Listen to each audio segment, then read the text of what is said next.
يا رب إنك مالك أمر الورى. السلام علیکم ورحمۃ اللہ وبرکاتہ. الحمد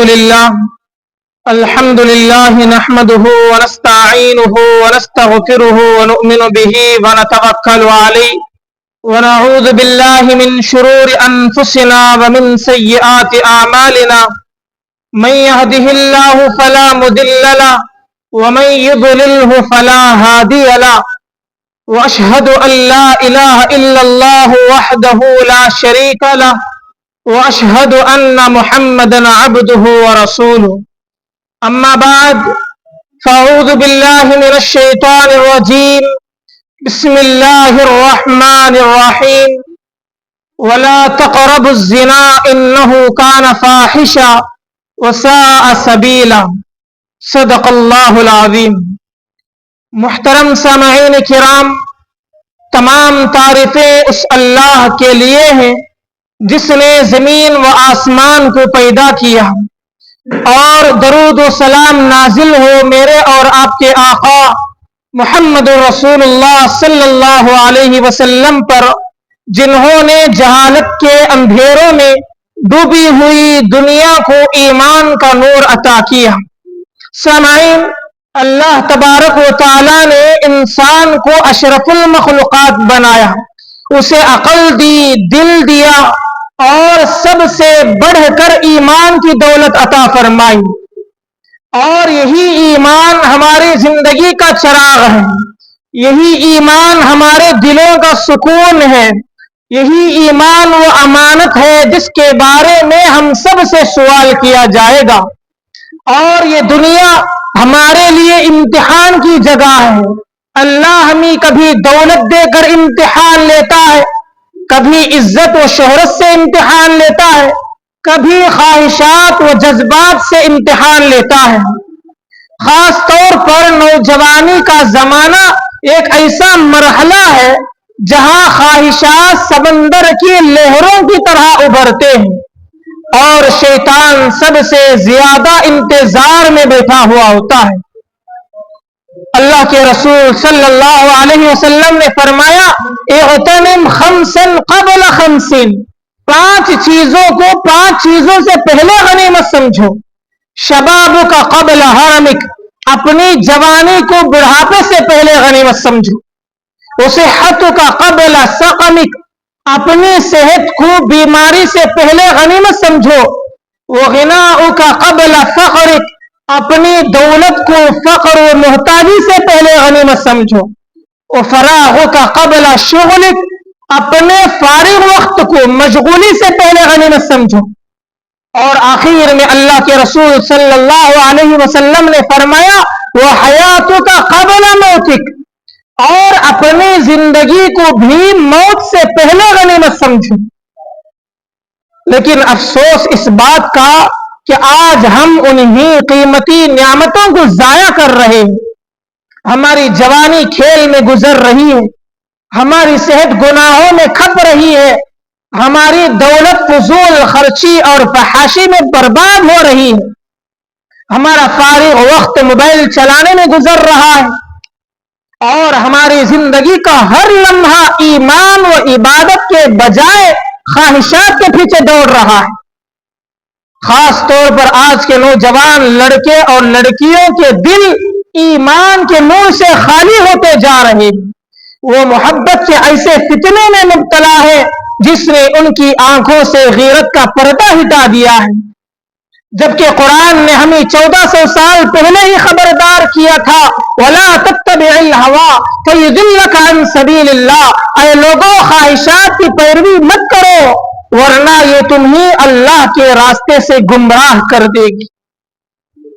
لیکن اے میرے بھائیوں، یہی خواہشات کے پیچھے بھاگتے ہوئے آج کئی مسلمان لڑکیاں اپنی عزت، اپنا دین اور اپنا ایمان سب کچھ غیروں کے ہاتھوں میں سونپ رہی ہے.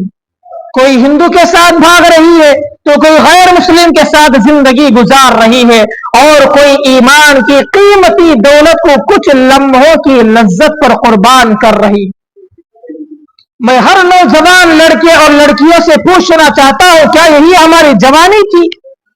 کیا اسی لیے اللہ نے ہمیں صحت دی تھی کہ یہ وقت اس لیے ملا تھا کہ ہم ایمان کو چھوڑ کر اندھی محبت کے پیچھے بھاگے؟ یاد رکھو اللہ کے رسول نے فرمایا لا یزنی الزانی حین یزنی وہو مؤمن، رواہ البخاری۔ زانی جب زنا کرتا ہے تو اس وقت وہ مومن نہیں رہتا۔ سوچے وہ لڑکے اور لڑکیاں جو محبت کے نام پر ناجائز راستے اختیار کرتے ہیں ان کا ایمان کس حال میں ہوگا؟ جب وہ رات کے اندھیروں میں گناہ کرتے ہیں، جب موبائل پر فحش باتوں میں ڈوب جاتے ہیں، جب پارکوں اور سڑکوں پر بے حیائی کا تماشا بناتے ہیں، تو اس وقت ان کے دل سے ایمان کا نور کیسے چھن رہا ہوگا؟ فرشتے ان پر کیسے لعنت بھیج رہے ہوں گے؟ اللہ کی غیرت کیسے جوش میں آ رہی ہوگی جب وہ رسول اللہ کی محبت کو چھوڑ کر کسی غیر محرم عورت کے عشق میں ڈوب جاتے ہیں؟ تو نبی جو امت کے لیے راتوں کو روتا تھا اس کا دل کیسے ٹوٹتا ہوگا؟ جبکہ قرآن کہتا ہے النبی اولا بالمؤمنین من انفسہم، نبی مومنوں پر ان کی اپنی جانوں سے زیادہ حق رکھتے ہیں، اور ہم اپنی جانوں سے زیادہ جس نبی کو چاہنا تھا آج ہم اس کی محبت کو چھوڑ کر ایک غیر محرم لڑکی کی محبت کو سینے سے لگا رہے، جس کی وجہ سے اب نتائج یہ نکل رہے ہیں کہ آج کھڑے ہو کر پیشاب کرنے والا بھی ہمارے نبی کی شان میں گستاخیاں کر رہا ہے۔ کیوں؟ اس لیے کہ آج اس امت کے نوجوان لڑکے اور لڑکیاں نبی کی محبت میں نہیں، لڑکے اور لڑکیوں کی محبت کے پیچھے پڑے۔ اے نوجوانوں ذرا سنو حدیث کیا کہتی ہے، لا یؤمن احدکم حتی اکون احب الیہ من والدہ وولدہ والناس اجمعین۔ اللہ کے رسول نے فرمایا تم میں سے کوئی مومن اس وقت تک نہیں ہو سکتا جب تک کہ میں اس کے نزدیک اس کے والدین، اس کی اولاد اور تمام لوگوں سے زیادہ محبوب نہ ہو جاؤں۔ کوئی مومن ہو نہیں سکتا اللہ تبارک و تعالیٰ کے نزدیک جب تک کہ آپ صلی اللہ علیہ وسلم اس کے نزدیک تمام چیزوں سے زیادہ محبوب نہ ہو جائیں۔ اے میرے نوجوان بھائیوں ذرا سوچو، جب تم کہتے ہو کہ فلاں لڑکی کے بغیر ہم جی نہیں سکتے تو ذرا اپنے ایمان سے پوچھو کیا یہ جملہ رسول اللہ کے فرمان کی مخالفت نہیں؟ کیا یہ تمہارے ایمان کی کمزوری نہیں؟ یہ کیسی محبت ہے جو تجھے دوزخ کی آگ کے قریب لے جا رہی ہے؟ یہ کیسا رشتہ ہے جو تیری ماں کی ممتا کو بھلا رہا ہے؟ یہ کیسا عشق ہے جو تجھے قرآن کی روشنی سے دور کر رہا ہے؟ اے نوجوانوں یاد رکھو، اگر تم اپنی جوانی کو عشق ناجائز میں برباد کرو گے تو کل قیامت کے دن جب اللہ کے عرش کے سائے کی ضرورت ہوگی تو تم محروم رہ جاؤ گے، کیونکہ رسول اللہ نے فرمایا 7 قسم کے لوگ ہیں جنہیں اللہ اپنے عرش کے سائے میں جگہ دے گا۔ ان میں سے ایک وہ نوجوان بھی ہے جو اپنے رب کی عبادت میں اطاعت میں پلا پڑا ہو، لیکن افسوس ہم رب کی عبادت میں نہیں ناجائز محبتوں میں جوانی گزار رہے ہیں، ہم ماں کی دعا میں نہیں غیر محرم کی مسکراہٹوں میں سکون ڈھونڈ رہے ہیں، ہم نبی کی سنتوں میں نہیں فیشن اور فلمی ہیروز کے نقش قدم پر چل رہے ہیں، ہم دین کی غیرت میں نہیں شہوت کی لذتوں میں ڈوبے جا رہے ہیں۔ اے میرے نوجوان بھائیوں، ایک مرتبہ ان نوجوانوں کو یاد کرو جنہوں نے اپنی جوانی میں بڑے بڑے کارنامے انجام دیے۔ وہ محمد بن قاسم جس نے 17 سال کی عمر میں اپنے ملک سے ظلم کے اندھیروں کو مٹا کر اسلام کے پرچم کو لہرایا تھا، اور وہ نوجوان جب انگریزوں نے میسور کی پاک سرزمین پر قدم رکھا تاکہ مسلمانوں کو غلام بنا کر ان کے ایمان کو مٹایا جائے، تو مرد مجاہد و غیرت ایمان کا پیروکار وہ شیر میسور ٹیپو سلطان رحمت اللہ علیہ اللہ پر توکل کرتے ہوئے چہرے پر جلال، آنکھوں میں ایمان کی چمک لے کر 17 سال کی عمر میں شیرانہ شجاعت سے دشمنوں کے سامنے کھڑے ہو کر آنکھوں میں آنکھ ڈال کر کہا تھا اے دشمنوں سن لو، بزدل گیدڑوں کی 100 سالہ زندگی سے مسلمان شیر کی طرح ایک دن ایمان پر زندہ رہنا بہتر ہے۔ اے عشق کرنے والوں، ایک مرتبہ تم بھی تمہاری اس بوڑھی ماں کی قربانیوں کو یاد کرو جنہوں نے ہمیں اپنے پیٹ میں 9 مہینے اٹھایا تھا، جس نے ہمیں اپنے سینے سے لگا کر دودھ پلایا تھا، جس نے ہمارے لیے راتوں کو جا کر دعاؤں کے چراغوں کو جلایا تھا، آج تو اس عظیم ماں کی قربانیوں کو بھلا کر کسی غیر لڑکی کی محبت کے لیے سب کچھ لٹا دیا۔ کیا یہی صلہ ہے اس ماں کے دودھ کا؟ کیا یہی صلہ ہے اس ماں کے جاگتے ہوئے راتوں کا؟ کیا یہی صلہ ہے اس ماں کے آنکھوں سے بہنے والے آنسوؤں کا؟ اے نوجوانوں، ذرا سوچو، کیا کسی غیر لڑکی کی وقتی محبت اس ماں کی ابدی محبت سے بڑھ سکتی ہے؟ کیا کسی پارک کی ملاقات اس ماں کے قدموں کے نیچے رہنے والی جنت سے بڑھ کر ہو سکتی ہے؟ نہیں، ہرگز نہیں۔ پھر تم کیوں کہتے ہو کہ یہ عشق ہے، یہ عشق ہے؟ خدا کی قسم یاد رکھو، یہ عشق نہیں، دھوکہ ہے۔ یہ محبت نہیں، یہ ایمان کا سودا ہے۔ یہ رشتہ نہیں، دین کا تماشا ہے۔ اے نوجوانوں، ہوش میں آؤ، یہ امت تمہاری جمانے کی طلبگار ہے۔ اسلام تمہارے غیرت مند کردار کا منتظر ہے۔ قرآن تمہارے سینوں میں اترنے کے لیے پکار رہا ہے۔ جہاد کی صفیں تمہارے للکار کو ترس رہی ہیں، اور کئی مومن اور پاک دامن لڑکیاں آج بھی اپنے گھروں میں تمہارے جیسے باحیا نوجوانوں کے انتظار میں بیٹھی ہیں، جن کے نصیب کا چراغ تمہارے ایمان اور دیانت سے روشن ہونا ہے۔ لیکن تم کیوں اپنے نصیب کو رات کے اندھیروں میں گناہوں کی آگ سے جلا رہے ہو؟ کیوں اپنے جوانی کو چند لمحوں کی لذت پر برباد کر رہے ہو؟ جبکہ دنیا کی محبت دھوکہ ہے، رب کی محبت باقی ہے۔ یہ وقتی عشق غفلت ہے، مگر رب کی یاد زندگی کی حقیقت ہے۔ یہ نظر کی بے حیائی زہر ہے، نظر کی حفاظت ایمان کی مٹھاس ہے۔ یہ جھوٹی محبت ایمان کی بربادی ہے، اور نبی کی سنت عزت کی حفاظت ہے۔ اے میرے نوجوان بھائیوں، سنو، میں تمہارے سامنے ایک واقعہ سنانا چاہتا ہوں جو چیخ چیخ کر کہتا ہے کہ دنیا کی محبت دھوکہ ہے، ماں کی محبت سچی۔ لڑکی کا عشق زہر ہے، رب کا عشق سکون ہے۔ سنو، ایک نوجوان تھا جو اپنی ماں کا نور نظر تھا، ایک دن وہ لڑکی کی جھوٹی محبت میں گرفتار ہو گیا، اور وہ لڑکی بار بار اس نوجوان کے عشق کو آزمانا چاہتی تھی، جیسا کہ آج کل کی لڑکیاں اپنے معشوقوں کو آزماتی ہیں کہ وہ ان کے لیے کچھ نہ کچھ قربان کرے، چاہے وہ عزت ہو، چاہے وہ ماں باپ کی خدمت ہو، یا دین و ایمان کی پختگی۔ اور یہ بے وقوف نوجوان مان بھی لیتے، وہ سمجھتے ہیں کہ قربانی دینا محبت کی سچائی ہے۔ ہائے ہائے، اور وہ اسی غفلت میں اپنی غیرت کا سودا کر لیتے ہیں، اپنی نمازیں چھوڑ دیتے ہیں، اپنے خدا کو ناراض کر دیتے ہیں، یہاں تک کہ اپنے ایمان کی جڑیں کاٹ لیتے ہیں۔ بالکل اسی طرح اس لڑکی نے بھی اس نوجوان سے کہا، ان کنت صادقا فی حبی فأتنی بقلب امک۔ اللہ اکبر!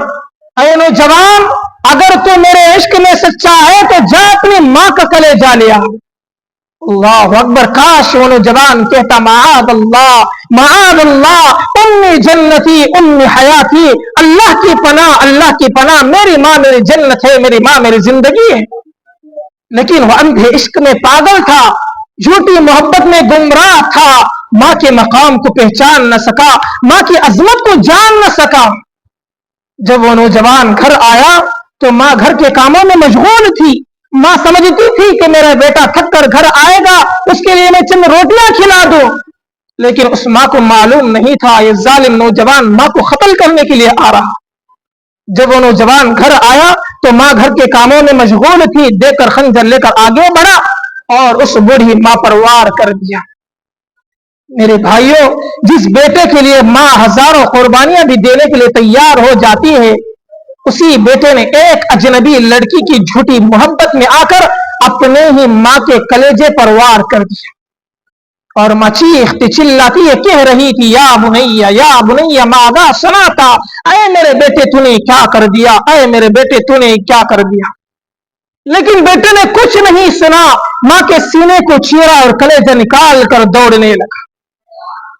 اے ماں کی محبت کو نہ سمجھنے والوں، سنو، جب راستے میں اچانک اس نوجوان کا پاؤں پتھر سے ٹکرا گیا اور وہ زمین پر گر پڑا، تو اسی وقت ماں کے کلیجے سے آواز آنے لگی، یا قرۃ عینی یا نور فؤادی هل اصابک شیء، اے میرے لخت جگر، نور نظر، کیا تجھے کوئی چوٹ تو نہیں لگی؟ اللہ اکبر. اے نوجوانوں، یہ ماں کی محبت ہے، ماں کی محبت ہے. جان دے دی، کلیجہ کٹ گیا، مگر بیٹے کے لیے زبان پر بد دعا نہیں. اسی لیے نوجوانوں، میں خدا کی قسم اٹھا کر کہتا ہوں، دنیا کی ساری لڑکیاں مل کر بھی تمہیں خوشیاں اور وہ جنت نہیں دے سکتی جو تمہارے ماں کے قدموں کے نیچے رکھی گئی. لیکن تم کیوں ایک غیر محرم لڑکی کی محبت میں اپنے ہی ماں باپ کی بے قدری کر رہے ہو؟ کیوں اپنے ماں باپ کو ناراض کر رہے ہو؟ خدا کی قسم، جب یہی ماں باپ کا سایہ تمہارے سر سے اٹھ جائے گا، جب یہ ماں ہمیشہ ہمیشہ کے لیے سو جائے گی، تو اس وقت تمہاری تنہائی موت سے بھی بدتر ہو جائے گی. تم تڑپو گے. اس دن تم دیکھو گے تڑپتے ہوئے اپنے آپ کو، آنکھوں سے خون کے آنسو نکلیں گے. کہتے پھرو گے، کاش میں نے اپنے ماں کی قدر کی ہوتی، کاش میں اپنے ماں کے قدموں میں جنت ڈھونڈی ہوتی. لیکن اس روز کا پچھتاوا کام نہ آئے گا اور اس روز کی توبہ بھی قبول نہ ہوگی. اللہ کے لیے آج ہی توبہ کر لو، اللہ کے لیے آج ہی توبہ کر لو. جھوٹی محبتوں کو چھوڑو، اپنے راہ کو بدل لو. پتا نہیں کہ زندگی کا کب لمحہ آخری ہو جائے گا. ہاں، وہ دن آنے والا ہے جس کو قرآن کہتا ہے، وہ دن ایسا دن ہوگا کہ قرآن کہتا ہے یوم ترونہا تذہل کل مرضعۃ عما ارضعت. اس دن تم دیکھو گے ہر دودھ پلانے والی عورت اپنے چھاتی سے لگے ہوئے بچے کو دور پھینک دے گی. وتضع كل ذات حمل حملها، اور ہر حاملہ عورت اپنا حمل گرا دے گی. یعنی اس دن کا منظر اتنا بھیانک ہوگا کہ ماؤں کے پیٹ پھٹ جائیں گے اور بچے زمین پر گر جائیں گے. اے عاشقوں، ذرا سوچو، وہاں ماں اپنے اولاد کو چھوڑ دے گی، باپ اپنے بچوں سے دور بھاگے گا، تو وہاں تمہاری معشوقہ کس کام آئے گی؟ کیا وہ عذاب الہی کو ہٹا دے گی؟ کیا وہ نفسی کے عالم میں تمہارے ساتھ کھڑی ہوگی؟ نہیں، ہرگز نہیں. اسی لیے میرے نوجوان بھائیوں، اللہ سے دعا کرے کہ اللہ ہمیں دنیا کی محبتوں سے بچائے اور ماں باپ کی محبت کو اور رسول اللہ کی محبت کو ہمارے دلوں میں بسا دے. اللہ ہم سب کو کہنے سننے سے زیادہ عمل کی توفیق عطا فرمائے. آمین. وآخر دعوانا ان الحمد للہ رب العالمین.